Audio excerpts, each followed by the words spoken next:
Okay, so we're going to go back a little bit, so just to get the flow of things. The Shaila was Tura Motres, good morning.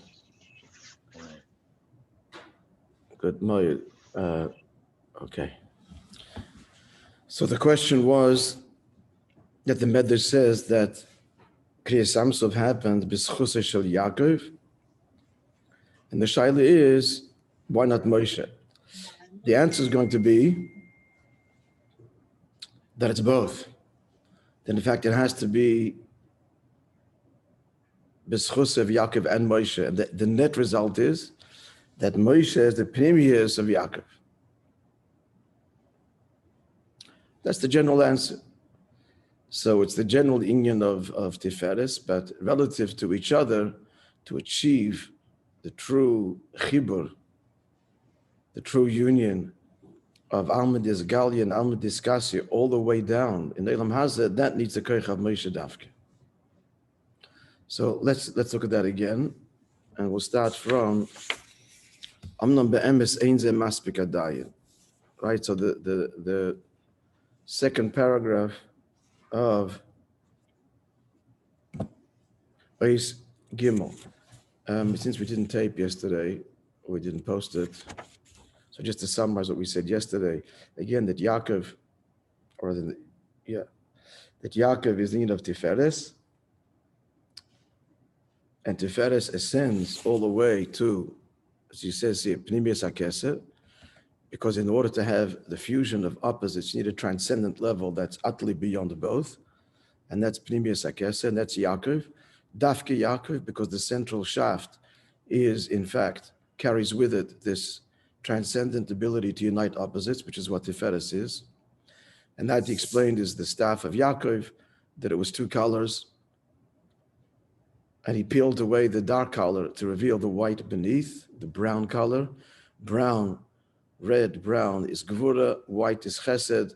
So he's peeling away the external Gvura to reveal the Chesed within. So again, it's not so much discarding the Gvura, but transforming it. That's fusion? That's the fusion, yeah. Which means that they both exist together? So it's because under the brown bark is the white. He reveals the white within the brown. He's revealing a level where Chesed and Gvura are one. That's why you're saying it doesn't discard. Yeah, it could even be at the simple level, then he's peeling them, those peels remain. I don't know if it's, especially it says in Chassidus, in Kabbalah, that the peeling of the sticks is tefillin. So the peeled bark are the straps of tefillin. So the net result is, it's both, the totality of the staff is now dark and white. Under the dark is the white. So it's begashmius, expressive of this fusion of Chesed and Gevurah. But the point is, you need to have dafke b'schusay shel Yaakov, and through the stick of Yaakov, again, the stick here is what's being raised over the sea to split it, which according to one day is the very stick of Yaakov, because what's happening here with the splitting of the sea is the same thing, is the hidden world and the revealed world becoming one. The hidden world revealed in the revealed world. Hafach yom layabasha. And that's exactly what Yaakov is. That's his stick, and hence it's integral to Kriyas Yamsuf. So then he goes on to say, I'll just say, but it won't be the text inside, because the first part we're very familiar. But be'emes ein ze maspik adayin. It's an unusual lashon. In truth, this is still not enough, because it means it really is, but we just have to tweak it and add a nuance to this to understand how Kriyas Yamsuf happens. And what is required is, it is Yaakov's stick, but Moishe Rabbeinu. It's now in Moishe Rabbeinu's hands, and he raises it over the sea. Why do you need Moishe Rabbeinu? So let's look at the beard. Again, it's a very subtle kind of beard. It just the end of the day, before we go further, to understand what is being said a little bit, the nekuda, the essence of the answer is that Moishe Rabbeinu is an atzmi. That's the nekuda. What's required to unite all levels of manifestation on all of their levels truly is not just a transcendent level, but an atzmisdika level. Right? So this it comes down to this really one of the bedrocks and foundational concepts in Chassidus, etzem and giluyim, essence and manifestation. And there are lofty levels of manifestation that carry within it essential properties, but it's still not the etzem. So there's light and there's the essence that's the source of the light. And all the levels of giluyim, of light, have some kind of inherent limitation. The fact that their revelations is already a limitation. Revelation requires some kind of tzir, some kind of tzir. Oyr Ein Sof. It's a statement, infinite light. It's a tzir. It's an infinite tzir. But etzem, tzir means form or boundary. But etzem, the etzem of Alikus has no tzir at all. And therefore, having no tzir can therefore bring unity to all tziurim, because it's the essence of all of them. Again, the simple example is the atom, which is at once the essence of everything that exists, at the same time not bound by any particular tzir or form, and therefore can be and is present in both equally. Okay, where the mashal falls down is the gilui of the etzem that unites opposite tziyurim.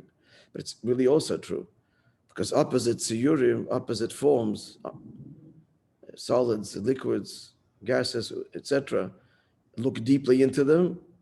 At the etzem level, it's one thing. It's true there also conceptually. So Moshe Rabbeinu, dafke his neshama, all neshamas are chelik lekam yimal mamash. Moshe Rabbeinu's neshama is that chelik lekam yimal mamash, that atzmisdika property defines his neshama, period. That's why he's the neshama klal is dafke. Even though, as we'll see in the mind, it'll kind of coalesce. The word nasi, which is what Moshe Rabbeinu is a sefer called Kelis Yaakov. It's like a Kabbalah sefer. He writes there that nasi is Rosh Tevis Nitzutzi Shel Yaakov Avinu, a spark of Yaakov Avinu, because Yaakov Avinu is that nasi. He's the founder of the Bishvatim. We don't see that same property in Avram and Yitzchak. Varaya, Avram, Esav, Yitzchak, Avram, Yishmael, Yitzchak, Esav. Dafke Yaakov, Atzmi, produces Cloud Yisrael. Everything that comes out of him is Kedusha. In terms of neshamas that descend from him. And that's carried through onto all generations.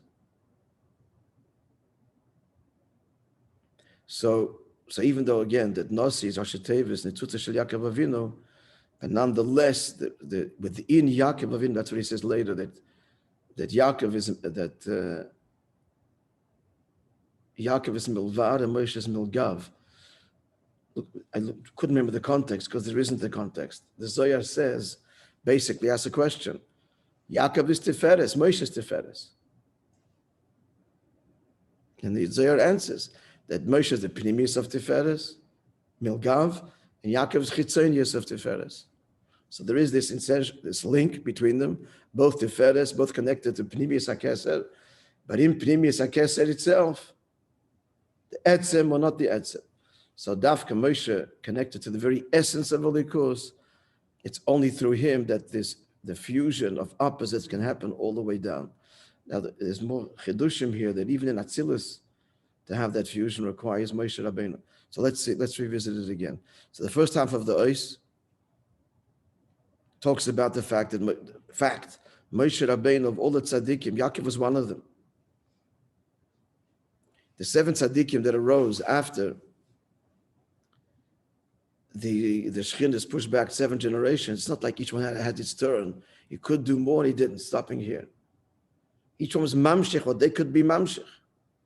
Avraham is only able to be mamshech from the 7th to the 6th, and so on. So Yaakov is also mamshech, whatever level that is there, 5th to 4th, within Kedusha, within the Olam Yonim, within Atzilus. Rakia is Atzilus, he says. Looks like he's going to explain that more later. Also, Olam Shachas and Atzilus. The whole bringing the Shekhinah back down to earth, the 7 heavens, are the seven spheres of Atzilus, totally disconnected to our world. Not able to. It's not their inyan. It's Dafka Moishe Atzmi that makes that radical and drastic step of being mamshich the Shekhinah into Biyah, and once it's in Biyah, uncompromised, Ilm has it's all one unit. So that's the general introduction. So let's start with V'tam Hadover. So you're looking at the number 30. That's the meaning in Masih L'Dani, when you say Moshe brought it down to the heavens, it means everything below Atzilus. From Atzilus into beyond to the world, yeah. We didn't think it that way. We thought, in Pashtus, it was the 7 heavens were not defined. I just didn't know what it meant exactly. But we assumed that the last one before him, Amram. That's only addressed here, or in Masih L'Dani itself? No, it's in Basikani, there's no detail that way. But in the Kudah, it brings out the Mata Ba'aretz, that yes, what the 7 heavens are not explained. The 7 heavens are still in Atzilus. It's still far from the Shekhinah Lamata Ba'aretz. So it's much more dramatic and more drastic than we had thought from just from the Medrash itself. That the last one was just before Elam Haz. And Moshe Rabbeinu is, no, that's Atzilus.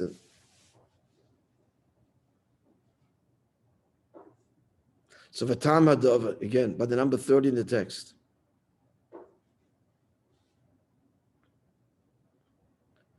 So V'tam Hadover, the reason why what only Moshe Rabbeinu brings the Shekhinah Lamata Ba'aretz is because and Atzmi doesn't change. And Atzmi, wherever, this is a principle in life, a person who is an Atzmi, essentially connected, no matter what the circumstances he's placed, he does not change. That's an extraordinary state to be. But if everybody else who are affected by environment to one degree or another, moreover, to be in an environment that is foreign, the only way to survive is by insulating from the environment, which is why the forefathers were shepherds. They could not and did not want and could not be on the Yosef, be in the world and maintain their spiritual integrity. Because be Yosef B'Biyah, and why? Because they're not an Atzmi. At the end of the day, it's a tzir, relatively speaking. It's a revelation of Elikus. Revelation of Elikus does well in a place which is translucent and what's the word? Receptive to the revelation. But if the environment is not receptive to the revelation becomes dimmed. It's compromised unless you just cut the environment out and remain luminous in your own little world.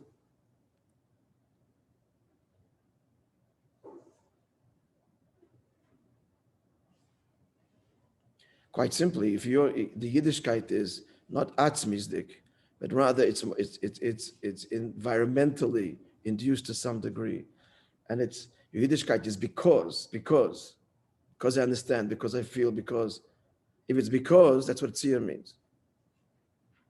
Then in an environment that is entirely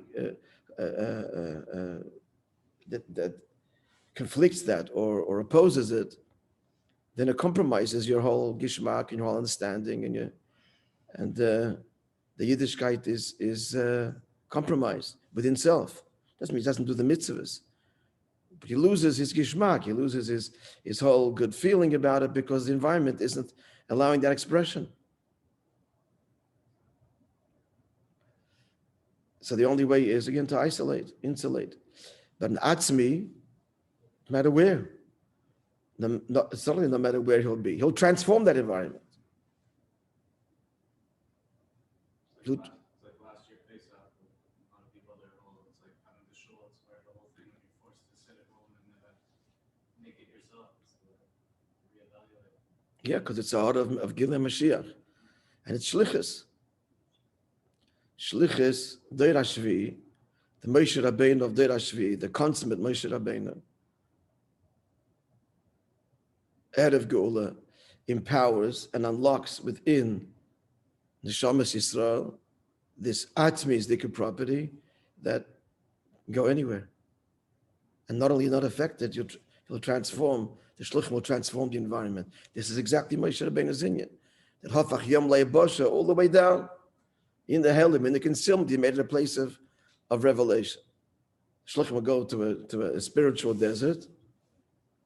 There's not even a kosher pizza shop. And you come back 10 years later, there's a mikveh and a restaurant. And it's an oasis of Kedusha. That is Mamish Hafach Yom Le'ebosha. And that's affected Dafka Bei Moshe Rabbeinu, being the discussions to Moshe Rabbeinu, which unlocks the etzem and neshama. And if the essence of the neshama is unlocked, then there's no environment that could possibly conceal it, challenge it. It's an atzmi. And not only that, it will transform the environment. And that's Moshe Rabbeinu's inyan.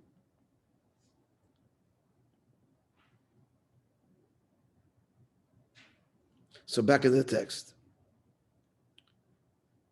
V'tamadov l'fisha ovis b'yoysam b'biyah einam k'moshe b'atzilus. This is not just them, it's all of us.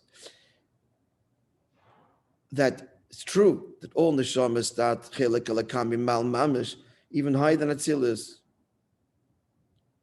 But atzilus, that's the etzim. Higher than Atzilus, the neshama does not have eser koiches, nothing. That's the nitzutz boire, or even higher than nitzutz boire. But then they descend into Atzilus, where neshamas assume a form, an identity. We descend further into Biyah, and then we assume the form of Biyah, and all the way down. Now the others were unlike us. We lechatchila emerge only in Biyah. Our neshamas only emerge in Biyah as individual neshamas.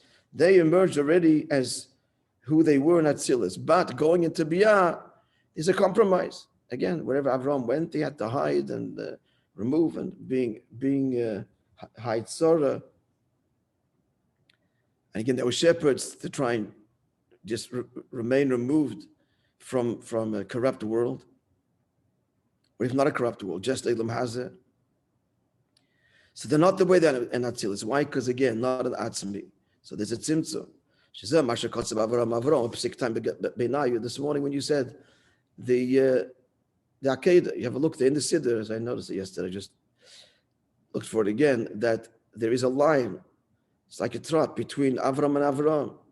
Says the Zohar, that line is the tzimtzum. Avram, the first Avram is Avram, the Neshama and Atzilus, and as it comes down in Elam Hazeh, into Biyah, it's compromised, contained. It's this division. Avram says about himself, I am a shadow of what I am Lamaila, just dust and ashes, compared to where my neshama is Lamaila. Like taking something and burning it. Taking a piece of wood and burning it, it's incomparable to once it's in ashes, although it's the same essence. But it's incomparable in terms of tzir to the way it is as a branch, as a piece of wood. And that's how he's describing himself, lamata.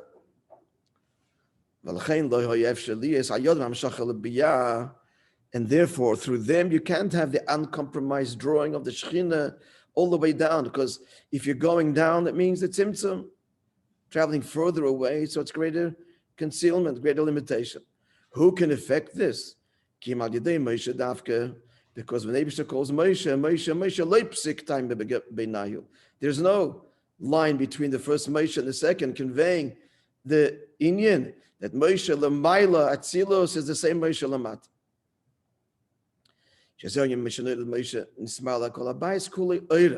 And that's also that from the moment he was born, the whole house is filled with light. Coming into the world, uncompromised. What light? The light of Atzilus. The Fishagam, the Mata, Heir, Ba'ir, Atzilus. Huh? But Neshama Atzilus kind of wrapped in Levushim, Tzimtzum, still retains, but Pnimit. In other words, if he can keep the world shut out, he retains his Atzilus identity. Unlike us, we're part of Biyah to begin with. Who else do we know? All the others. Like Moishe. Then what do we know? I'm not sure. I'm saying besides what we assume ourselves, I'm saying that we go from L'chayre, every nasi after him is pashtusa de Moshe b'chol dor v'dor. It's every nasi. L'chayre. I'm not sure. However, I'm not sure. I have to look into it whether Neshama Chadasha is part of this or not.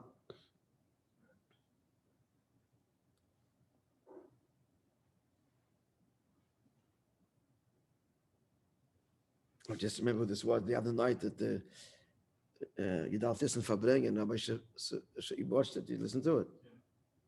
The beginning. Yeah. So Rabbi Shapiro spoke. He told the story of visiting Rosh Yeshiva, Misnagdish Rosh Yeshiva, who spoke in Yeshiva in Miami. I looked at Miami, used to have this often because Miami is a destination. I never wanted that they should come for the Bachrim and speak. So he says, by him comes out that the Rebbe is also Neshama Chadasha. He said simply because the Rebbe is totally innovative in the Chedushim, not just in Torah, but in the world, his campaigns and everything is all so novel and new that not only was the Alter Rebbe Neshama Chadasha, but I forgot, you remember it was someone was talking to Rosh Yeshiva.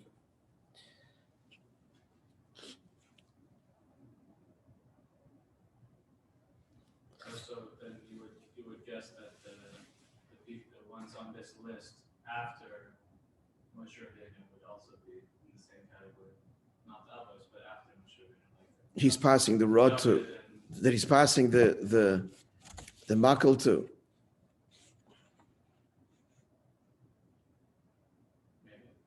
Aaron, David, every melech till Melech HaMashiach l'chayr.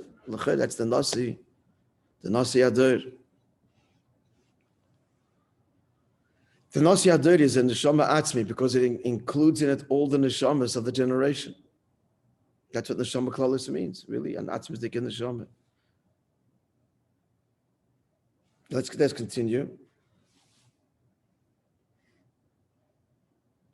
The Fishagam, yeah. Mizeh moving gam being Kriyas Yamsuf. So now applying this to Kriyas Yamsuf.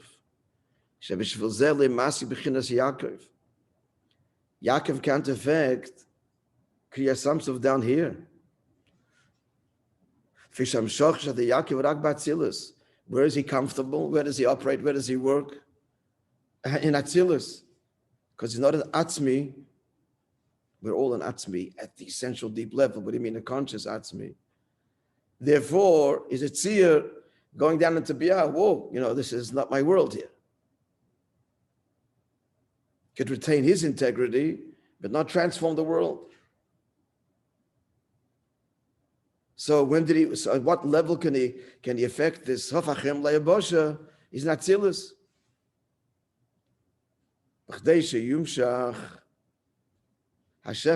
So how does that Yosef? As we said before, Yosef was an exception. Yosef, that's why the brothers couldn't understand him, because they assumed he was on their level. His behavior was totally at odds with what they believed to be the way to remain connected to Hashem, which is to isolate and insulate. And he was going out there. But he had the koyach. B'chinas Yisoid is also rooted in Etzer. So he could be a viceroy and then bring God even to Egypt, being part of Egyptian culture. But Yosef itself is not enough. We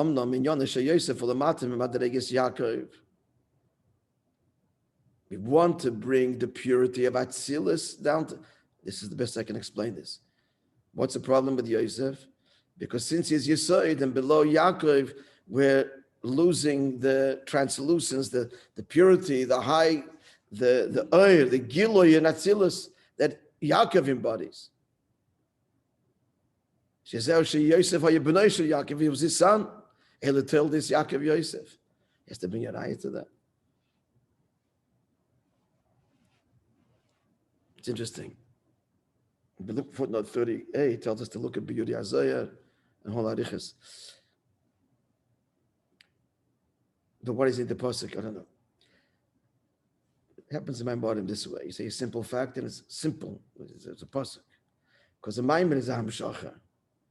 So the Maimon has to bring his Maimon Razal and his psukim to bring the Inyan down, to support the fact, to make the fact real here.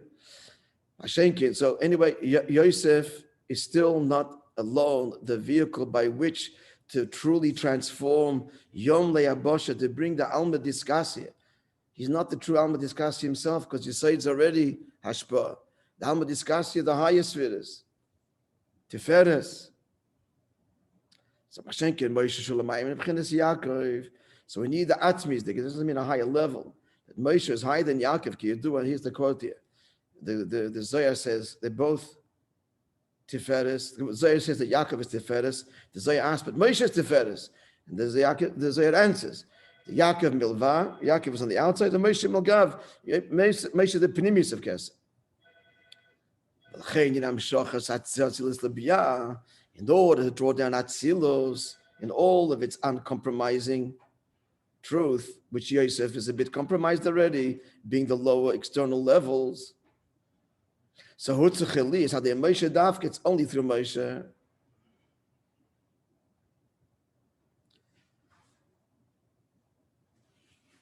Okay, we'll stop here. And then it talks about Kriya Samsav on higher levels. This is where we need to revisit this as well, Be'ezer Hashem, and with clarity. Okay, I hope it's somewhat clear. Yeah. Have a wonderful day. Good Mayed.